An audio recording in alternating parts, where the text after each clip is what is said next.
السلام علیکم ورحمۃ اللہ تعالی وبرکاتہ۔ الحمد للہ رب العالمین والعاقبۃ للمتقین والصلاة والسلام علی سید الانبیاء والمرسلین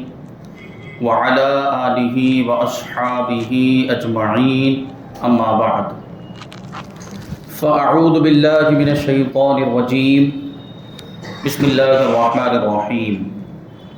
واتخذ اللہ ابراہیم خلیلا، صدق اللہ العظیم وصدق رسولہ النبی الامین المتین الکریم۔ آئیے ہم اور آپ سب سے پہلے حضور سرور کائنات، فخر موجودات، باعث تخلیق کائنات، احمد مجتبی محمد مصطفیٰ صلی اللہ علیہ وسلم کی مقدس بارگاہ میں درود و سلام کا ہدیہ پیش کریں اور پڑھیں اللہم صلی علی سیدنا و مولانا محمد معدن الجود والکرم وآلہ الکرام وابنہ الکریم وبارک وسلم صلاۃ و سلاما علیک یا رسول اللہ صلی اللہ تعالی علیہ وسلم۔ عزیزان ملت اسلامیہ، گزشتہ کئی جمعہ سے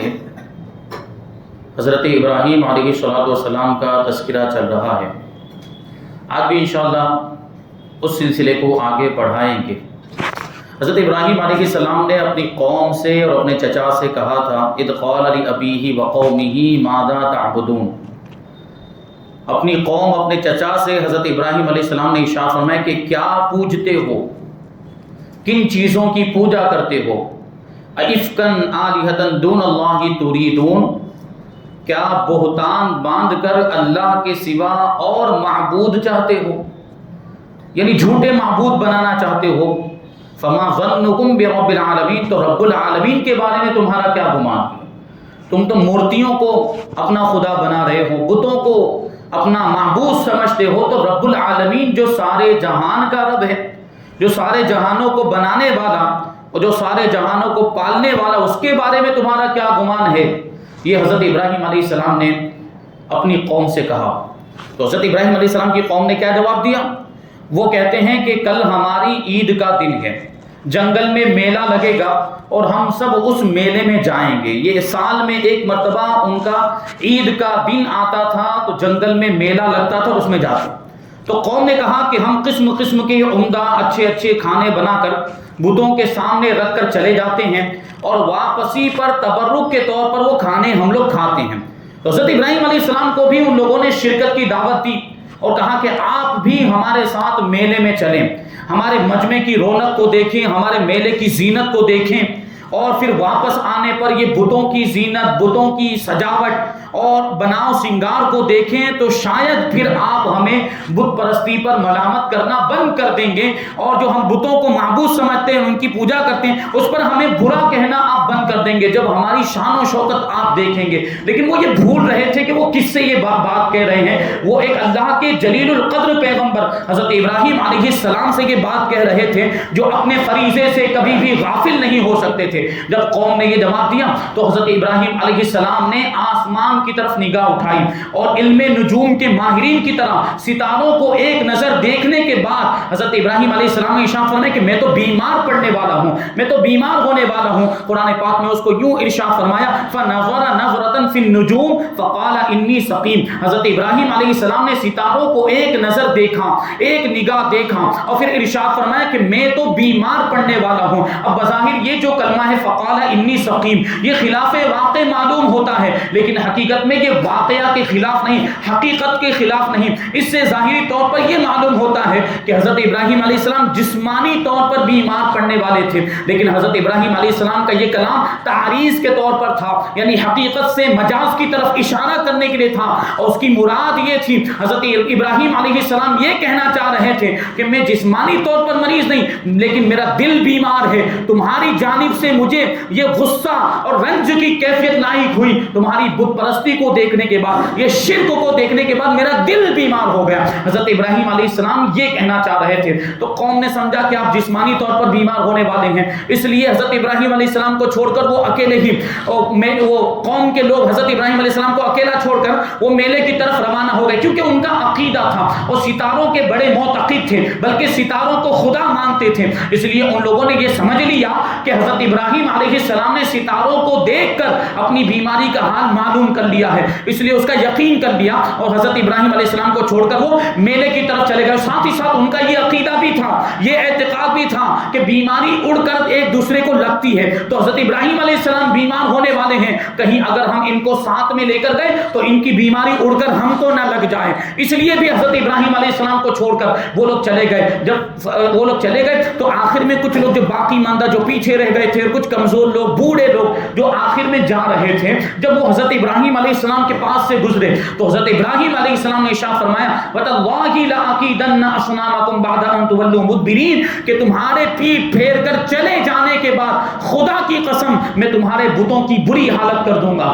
میں تمہارے بتوں کا برا چاہوں گا۔ یہ آپ نے کہا، ان میں سے بعض لوگوں نے حضرت ابراہیم علیہ السلام کی بات کو سن بھی لیا، لیکن انہوں نے کوئی رد عمل نہیں دیا، کوئی ریئیکشن نہیں دیا، وہ لوگ چلے گئے۔ ان لوگوں کے جانے کے بعد جب سارے لوگ چلے گئے، حضرت ابراہیم علیہ السلام چھپ کر لوگوں سے نگاہ بچا کر آہستہ آہستہ بت خانے کی طرف چل دیے، اور بت خانے میں پہنچنے کے بعد وہ بتوں کا مذاق اڑاتے ہوئے حضرت ابراہیم علیہ السلام نے کہا، بتوں سے ارشاد فرمایا کہ یہ کھانے کھاتے کیوں نہیں جو لوگ تمہارے پجاری تمہارے سامنے رکھ کر گئے، تمہیں یہ کھانا کھانا چاہیے۔ بت کیا جواب دیتے؟ کافی تعداد کے اندر وہاں پر وہ بت خانے کے اندر، مندر کے اندر بت موجود تھے، اور قسم قسم کے الگ الگ طرح کے، کچھ بت ایسے تھے جو لکڑی کے بنے ہوئے تھے، اور بعض بت یہ پتھر کے بنے ہوئے تھے، کچھ سونے کے بنے ہوئے تھے، کچھ چاندی کے، کچھ تانبے کے، کچھ لوہے کے، اور کچھ شیشے کے بنے ہوئے تھے۔ ان میں سب سے بڑا جو بت تھا وہ سونے کا بنا ہوا تھا، اور اس میں ہیرے جواہرات لگے ہوئے تھے، ہیرے جواہرات سے اس کو سجایا گیا تھا، ہیرے جواہرات اس کے اوپر جڑے ہوئے تھے۔ حضرت ابراہیم علیہ السلام کو جب ان کی طرف سے کوئی جواب نہیں ملا تو حضرت ابراہیم علیہ السلام نے کہا کہ تمہیں کیا ہو گیا کہ بولتے نہیں؟ ما لکم لا تنطقون، تمہیں کیا ہو گیا کہ بولتے نہیں؟ تو ان کی طرف سے پھر کوئی جواب نہیں آیا، اور جواب کیسے آتا، کیونکہ وہ تو بے جان تھے، بے بس اور مجبور، وہ بت کیا جواب دے سکتے تھے؟ بہرحال جب کوئی جواب نہیں آیا تو حضرت ابراہیم علیہ السلام نے اپنے داہنے ہاتھ میں کلہاڑی لی اور بتوں کو مارنا شروع کر دیا، یہاں تک کہ سارے بتوں کو پارا پارا کر دیا، توڑ توڑ کر ٹکڑے ٹکڑے کر دیا۔ حضرت ابراہیم علیہ السلام نے یہ کرنے کے بعد وہ سارے بتوں کو، چھوٹے بتوں کو توڑ دیا تھا، لیکن ایک جو بڑا بت تھا، جو سونے کا بت تھا، اس کو آپ نے چھوڑ دیا، اس کو نہیں توڑا، اور یہ کلہاڑا جو تھا، یہ کلہاڑی جو تھی وہ اس کے کندھے پر رکھ دی، اور یہ اس کا مقصد یہ تھا کہ جب قوم کے لوگ واپس آئیں اور یہ حالت دیکھیں، یہ کیفیت دیکھیں، تو بڑے بت ہی سے پوچھیں کہ یہ چھوٹے بتوں کی یہ حالت کیسے ہوئی، ان کے ساتھ یہ سلوک کس نے کیا، یہ ٹوٹے ہوئے کیوں پڑے ہوئے ہیں، اور یہ کلہاڑا تمہارے کندھے پر کیوں ہے، وہ اسی سے پوچھیں، اور ان کو ہوش آ جائے، ان کو یہ بات سمجھ میں آ جائے کہ جو خود اتنا عاجز و بے بس ہے، جو اپنے کندھے سے کلہاڑا نہیں ہٹا سکتا، جو خود اپنے آپ کو نہیں بچا سکتا، وہ خدا ہو ہی نہیں سکتا۔ حضرت ابراہیم علیہ السلام نے یہ حجت قائم کرنے کے لیے یہ عمل کیا تھا۔ حضرت ابراہیم علیہ السلام نے کلہاڑا وہ بڑے بت کے کندھے پر رکھ دیا، اس ایک بت کو چھوڑ دیا تھا۔ اب کیا ہوا، شام کے وقت قوم کے لوگ واپس آئے میلے سے فارغ ہونے کے بعد، اور اپنے دستور کے مطابق، اپنے پرانے طریقے کے مطابق، معمول کے مطابق وہ سب بت خانے میں گئے۔ اب بت خانے میں گئے تو کیا دیکھتے ہیں کہ ان کے بت ٹکڑے ٹکڑے پڑے ہوئے ہیں، سارے بتوں کو توڑ دیا گیا، تو بہت ہی ناراض ہوئے، بہت غصہ ہوئے، اور کہنے لگے کہ ہمارے خداؤں کے ساتھ ایسا سلوک کس نے کیا ہے، یقیناً وہ ظالم ہے جس نے ایسا سلوک کیا۔ تو اب بعض لوگ کہنے لگے کہ ہم نے ایک نوجوان کو بتوں کے بارے میں برا کہتے ہوئے سنا تھا جس کا نام ابراہیم ہے، اور شاید اسی نے یہ سب کیا ہے، ہمیں لگتا ہے کہ یہ سب اسی کا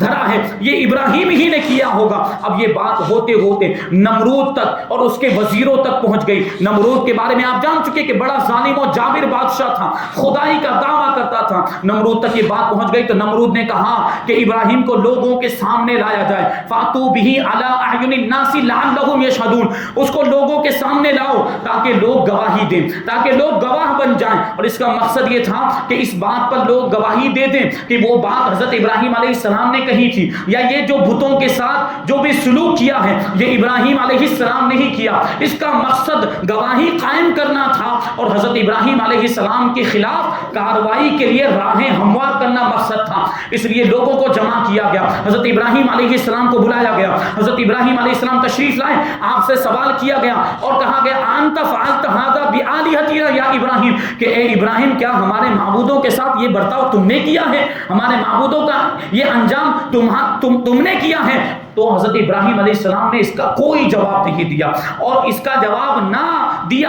اس کا جواب دینے کے بجائے حضرت ابراہیم علیہ السلام نے بڑے ہی خوبصورت اور بڑے ہی عمدہ انداز میں لوگوں پر اور مشرکین پر حجت قائم کرتے ہوئے ارشاد فرمایا کہ دیکھو یہ بڑا جو معبود ہے اس کے کندھے پر یہ کلہاڑی رکھی ہے, تو قیاس تو یہ کہتا ہے, عقل تو یہ کہتی ہے کہ اسی نے یہ دوسرے سارے چھوٹے بتوں کو توڑا ہوگا, دوسری ساری مورتیوں کو اور دوسرے سارے مجسموں کو اسی بڑے بت نے توڑا ہوگا, اور شاید اس لیے توڑا ہوگا کہ یہ غصے میں آ گیا ہوگا کہ میں بڑا ہوں, میرے موجود ہوتے ہوئے تم چھوٹے بتوں کی پوجا کرتے ہو, اس لیے اس نے چھوٹے بتوں کو توڑ دیا ہوگا. حضرت ابراہیم علیہ السلام نے حجت قائم کرنے کے لیے یہ ارشاد فرمایا. اب حضرت ابراہیم علیہ السلام نے کہا کہ اسی سے پوچھو, اگر یہ جواب دیتا ہو تو, اگر یہ بولتا ہو, اگر اس کے اندر بولنے کی طاقت ہو تو یہ خود ہی تمہیں بتائے گا. اب ان کو بات سمجھ میں آ گئی, اب لوگ سمجھ گئے کہ حضرت ابراہیم علیہ السلام جو کہہ رہے ہیں وہ حق ہے, لیکن حق بات یہ سمجھنے کے باوجود اب بھی وہ لوگ ایمان نہیں لائے. آپس میں سر جوڑ کر بیٹھ گئے, آپس میں ایک دوسرے سے کہنے لگے یا دل میں کہنے لگے کہ یہ تو ہماری ہی کوتاہی ہے, ہم ہی ظالم ہیں کہ ہم ایسے بے اختیاروں کی اور ایسے مجبوروں کی پوجا کرتے جو بول نہیں سکتے, جو اتنے عاجز ہیں, جو بتا نہیں سکتے کہ ان کا یہ حال کس نے کیا ہے, ہم ہی ظالم ہیں. لیکن اس کے باوجود ابھی تک ایمان نہیں لائے, ابھی تک اپنے شرک پر قائم رہے, شرک سے توبہ نہیں کی, کفر سے توبہ نہیں کی. اور حضرت ابراہیم علیہ السلام سے کہنے لگے لقد علمت ما هؤلاء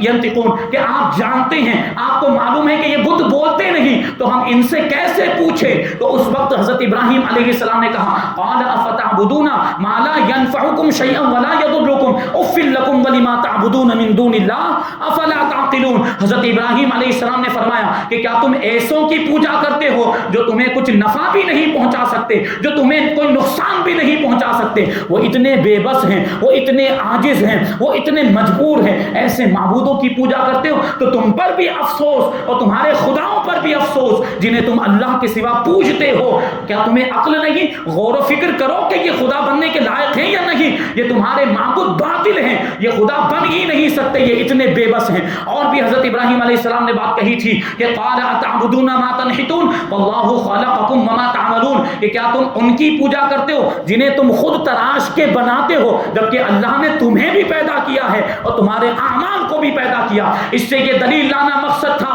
کہ جو خالق ہوتا ہے وہی معبود ہو سکتا ہے, جو خود مخلوق ہو, جسے خود بنایا گیا ہو, اور جو خود اپنے وجود میں دوسرے کا محتاج ہو, وہ کبھی خدا نہیں ہو سکتا. حضرت ابراہیم علیہ السلام نے یہاں پر بھی یہ جو بات کہی تھی کہ اس بڑے سے پوچھو, یہ بڑے نے یہ چھوٹے بتوں کو توڑ دیا ہوگا, یہ بھی حضرت ابراہیم علیہ السلام کا کلام, یہ خلاف واقع نہیں تھا, یہ حقیقت کے خلاف نہیں تھا, بلکہ بت پرستی کے باطل ہونے کو ثابت کرنے کے لیے حضرت ابراہیم علیہ السلام نے یہ کلام ارشاد فرمایا تھا. اب حضرت ابراہیم علیہ السلام کی اس بات کا ان لوگوں کے پاس کوئی جواب نہیں تھا. ظاہر سی بات, کیا جواب دیتے؟ جب کوئی جواب نہیں بنا تو آپس میں ایک دوسرے سے کہنے لگے قالوا حرقوه وانصروا آلهتكم ان كنتم فاعلین, کہ ابراہیم کو جلا دو اور اپنے معبودوں کی مدد کرو, یہ بدلہ لو ابراہیم سے, اور بدلہ لے کر انتقام لے کر اپنے معبودوں کی مدد کرو اگر تم اپنے معبودوں کی مدد کرنا چاہتے ہو. دیکھیں سوچنے جیسی بات کہ ان کے معبود کیسے معبود, ان کے خدا کیسے خدا ہیں کہ جن کو انسانوں کی مدد کی ضرورت پڑتی. ہمارا خدا تو وہ ہے جو سارے جہان والوں کی مدد کرتا ہے, اور سارے جہان والے پوری کائنات اس اس کی محتاج ہے، اور ان کے معبود ایسے، ان کے خدا ایسے ہیں کہ جن کو دوسروں کی مدد کی ضرورت پڑتی، یہ تو اپنے وجود میں بھی انسانوں کے محتاج ہیں، تو یہ خدا کیسے ہو سکتے؟ اس کے باوجود بھی انہیں ہوش نہیں آیا، اس کے باوجود بھی انہوں نے عقل کے ناخون نہیں لیے اور کہنے لگے کہ ابراہیم کو جلا دو اگر تم اپنے معبودوں کی مدد کرنا چاہتے ہو۔ قالوا ابنوا له بنيانا فالقوه في الجحيم، انہوں نے یہ آپس میں مشورہ کیا کہ حضرت ابراہیم علیہ السلام کے لیے ایک عمارت تیار کرو، ایک چہار دیواری تیار کرو، اور پھر اس میں آگ جلا کر بھڑکتی ہوئی آگ میں ابراہیم کو ڈال دو۔ اب پوری قوم کا اس پر اتفاق ہو گیا، نمرود کا بھی اور اس کے وزیروں کا بھی اس بات پر اتفاق ہو گیا کہ حضرت ابراہیم علیہ السلام کو بھڑکتی ہوئی آگ میں ڈال دیا جائے۔ چنانچہ آگ جلائی گئی، یہ حضرت ابراہیم علیہ السلام کو ایک مکان میں قید کر دیا گیا، اور کوسا نام کی ایک بستی میں پتھروں سے ایک چہار دیواری، لمبی چوڑی چہار دیواری بنائی گئی، اور اس میں لکڑیاں جمع کرنا ان لوگوں نے شروع کر دیا، اور سارے لوگوں نے اس میں بڑھ چڑھ کر حصہ لیا لکڑیاں جمع کرنے میں، اور جوش و خروش کے ساتھ اس میں حصہ لیا، خوب زیادہ لکڑیاں جمع ہو گئی، اور پھر اس میں آگ لگا دی گئی۔ اب آگ اتنی زیادہ تیز کہ آگ اتنی بھڑک رہی تھی کہ اس کے شعلے آسمان سے باتیں کر رہے تھے، اس کے شعلے اتنے بلند ہو رہے تھے کہ وہاں سے اگر کوئی پرندہ بھی گزرتا، اس آگ کے اوپر سے کوئی پرندہ گزرتا تو اس کی حرارت کی وجہ سے، آگ کی تپش کی وجہ سے وہ جل کر مر جایا کرتا تھا۔ اتنی تیز آگ اور اتنی سخت والی آگ ان لوگوں نے حضرت ابراہیم علیہ السلام کے لیے جلائی تھی۔ اب کیا ہوا، ایک منجنیق کھڑی کی گئی، منجنیق یعنی پتھر پھینکنے والی مشین، کیونکہ وہ آگ اتنی زیادہ تیز تھی، اس کی گرمی اور حرارت اتنی زیادہ تھی کہ کوئی اس کے قریب نہیں جا سکتا تھا۔ حضرت ابراہیم علیہ السلام کو آگ میں ڈالنا تھا، اب لوگ قریب نہیں جا سکتے تھے تو آگ میں کیسے ڈالتے؟ تو کچھ لوگوں نے مشورہ دیا کہ منجنیق کو رکھا جائے اور منجنیق میں حضرت ابراہیم علیہ السلام کو رکھ کر ان کو منجنیق کے ذریعے پھینکا جائے۔ یہ غلیل کی طرح ایک مشین ہوا کرتی، لیکن یہ بڑی مشین ہوتی، غلیل جس میں ایسے پتھر، ہم یہ ربڑ بندھا ہوا ہوتا ہے اور اس کو پتھر کو ایسے کھینچ کر پھینکتے ہیں، ویسے ہی یہ بہت بڑی مشین جس میں بڑے بڑے پتھر رکھے جاتے تھے، اور جنگ کے موقع پر اس کو استعمال کیا جاتا تھا، قلعوں کی دیواروں کو توڑنے کے لیے بڑے بڑے پتھر اس میں رکھ کر پھینکے جاتے تھے، وہ پتھر جا کر دیواروں سے لگتے تھے، پھر وہ دیواریں ٹوٹ جاتی تھی۔ تو اس منجنیق کا استعمال حضرت ابراہیم علیہ السلام کو آگ میں پھینکنے کے لیے کیا گیا۔ اب اس منجنیق کے اندر حضرت ابراہیم علیہ السلام کو رکھ دیا گیا۔ حضرت ابراہیم علیہ السلام کی زبان پر اس وقت ایک ہی کلمہ تھا، دیکھیے کیسا توکل اور اللہ کی ذات پر کیسا بھروسہ۔ ایسے موقع پر بھی حضرت ابراہیم علیہ السلام کی زبان پر ایک ہی جملہ جاری تھا، حسبی اللہ و نعم الوکیل، مجھے اللہ کافی ہے اور وہ کیا ہی کارساز ہے، وہی کام بنانے والا ہے۔ اس وقت بھی حضرت ابراہیم علیہ السلام اپنے رب کا ہی ذکر کر رہے تھے۔ چنانچہ یہ اتنی بڑی آگ حضرت ابراہیم علیہ السلام کو بھی پھینکا جانے والا حضرت جبرائیل امین علیہ السلام حاضر ہوئے اور عرض کرتے ہیں کہ اے ابراہیم، اگر مجھ سے کچھ کام ہو تو ارشاد فرمائے، میں آپ کی مدد کروں۔ تو حضرت ابراہیم علیہ السلام کہتے ہیں کہ کام ہے تو صحیح لیکن تم سے نہیں ہے، ضرورت ہے تو صحیح لیکن تم سے نہیں۔ تو حضرت جبرائیل امین علیہ السلام عرض کرتے ہیں کہ جس سے ضرورت ہے اسی کی بارگاہ میں عرض کر دیجئے، جس سے کام ہے اسی کی بارگاہ میں عرض کر دیجئے۔ حضرت ابراہیم علیہ السلام جواب دیتے ہیں کہ جس سے ضرورت ہے اس کی بارگاہ میں عرض کرنے کی ضرورت نہیں ہے، وہ میرے حال کو بخوبی جانتا ہے، اس کو بتانے کی ضرورت نہیں، وہ میرا پروردگار ہے، میرا حال اس پر بالکل ظاہر ہے، اس کی بارگاہ میں عرض کرنے کی ضرورت نہیں۔ یہ توکل، تسلیم اور تفویض کی ایک خاص یہ خوبی اور ایک خاص منزل ہے، اللہ کی رضا پر راضی رہنا، کہ حضرت ابراہیم علیہ السلام نے دعا کو بھی وسیلہ بنانا گوارا نہیں کیا۔ لیکن عام مومنین کے لیے تو یہی حکم ہوگا کہ مصیبت کے وقت، بلا کے وقت، آزمائش کے وقت وہ دعا کریں، کیونکہ دعا یہ عبادت ہے، بلکہ اس کو عبادت کا مغز فرمایا گیا۔ عام مومنین کے لیے تو یہی حکم ہے کہ وہ دعا کریں گے، اللہ کی بارگاہ میں اپنی حاجت پیش کریں گے۔ لیکن چونکہ یہ حضرت ابراہیم علیہ السلام، یہ اللہ کے نبی، ان کا مرتبہ اتنا بلند و بالا تھا، تو انہوں نے دعا کو بھی وسیلہ بنانا گوارا نہیں کیا، اور عرض کیا کہ جس سے مجھے ضرورت ہے، جس ذات سے مجھے کام ہے، اس کی بارگاہ میں کچھ عرض کرنے کی حاجت ہی نہیں، وہ سب کچھ جانتا ہے۔ اب حضرت ابراہیم علیہ السلام کو اٹھا کر اس عمارت کے کنارے کے قریب کیا گیا، اس عمارت کی جو دیوار بنی ہوئی تھی اس کے قریب کیا گیا، اور کچھ بلند کیا گیا، اونچائی پر کچھ لے جایا گیا۔ اس وقت حضرت ابراہیم علیہ السلام نے آسمان کی طرف نگاہ اٹھا کر دیکھا تو یہ آسمان، یہ سارے آسمان، ساری زمینیں اور سارے پہاڑ اور فرشتے بھی اللہ تبارک و تعالیٰ کی بارگاہ میں عرض کرنے لگ گئے کہ اے پروردگار، ابراہیم کو صرف تیری توحید کا درس دینے کی وجہ سے، تیرا نام بلند کرنے کی وجہ سے آج آگ میں جلایا جا رہا ہے. تو اللہ تبارک و تعالیٰ نے ارشاد فرمایا مجھے سب معلوم ہے, اگر وہ تم سے مدد مانگے تو تم مدد کر دینا. حضرت یہ ساری چیزوں نے اللہ تبارک و تعالیٰ کی بارگاہ میں عرض کیا. جب حضرت ابراہیم علیہ السلام کو آگ میں ڈالا جانے لگا تو حضرت ابراہیم علیہ السلام نے پھر آسمان کی طرف نگاہ اٹھائی اور اللہ تبارک و تعالیٰ کی بارگاہ میں عرض کرتے ہیں اے پروردگار تو واحد ہے, تو اکیلا ہے, تیرا کوئی شریک نہیں, اور میں بھی زمین پر اکیلا ہوں, میں بھی زمین پر تنہا ہوں, اور اس زمین پر اس وقت کوئی بھی ایسا آدمی نہیں ہے میرے سوا جو تیری عبادت کرتا ہو, میں صرف تیری عبادت کرتا ہوں, اور مجھے تو ہی کافی ہے, اور تو ہی کام بنانے والا ہے, تو ہی کار ساز ہے. حضرت ابراہیم علیہ السلام نے یہ جملہ اللہ تبارک و تعالیٰ کی بارگاہ میں عرض کیا. پھر حضرت ابراہیم علیہ السلام کو آگ میں ڈال دیا گیا منجنیق کے ذریعے. علامہ اقبال نے اس منظر کو ایک شعر کی شکل میں یوں بیان کیا ہے کہ بے خطر کود پڑا آتش نمرود میں عشق, بے خطر کود پڑا آتش نمرود میں عشق, محو عقل ہے محو تماشائے لبے بام ابھی. کہ حضرت ابراہیم علیہ السلام کا عشق, اللہ تبارک و تعالیٰ کی محبت ایسی تھی کہ آگ کی بھی پرواہ نہیں کی اور کوئی خوف محسوس نہیں کیا, بے خطر اور بے خوف آگ میں کود پڑے. اور عقل سوچ رہی تھی کہ یہ کیسے ہو سکتا ہے, عقل تو محو تماشا تھی, عقل تو بھی وہ منظر دیکھ ہی رہی تھی. اور حضرت ابراہیم علیہ السلام آگ میں پہنچ بھی گئے. حضرت ابراہیم علیہ السلام جیسے ہی آگ میں پہنچے, دوسری جانب اللہ تبارک و تعالیٰ کی طرف سے آگ کو حکم ہوا یا نار کونی بردم و سلامن علی ابراہیم, کہ اے آگ تو ابراہیم پر ٹھنڈی اور سلامتی والی ہو جا. اتنا فرمانا تھا کہ آگ ٹھنڈی ہو گئی, آگ کی گرمی تو ختم ہو گئی لیکن روشنی باقی رہی, اور اس نے ان رسیوں کے علاوہ کچھ بھی نہیں جلایا جو رسیاں حضرت ابراہیم علیہ السلام کو باندھی گئی. جن رسیوں سے حضرت ابراہیم علیہ السلام کو باندھا گیا تھا, آگ نے صرف ان رسیوں کو جلایا ہے. حضرت ابراہیم علیہ السلام کے بدن پر اور حضرت ابراہیم علیہ السلام کے لباس پر آگ کا کوئی بھی اثر نہیں ہوا. یہ اللہ تبارک و تعالیٰ کی قدرت. حضرت ابراہیم علیہ السلام کو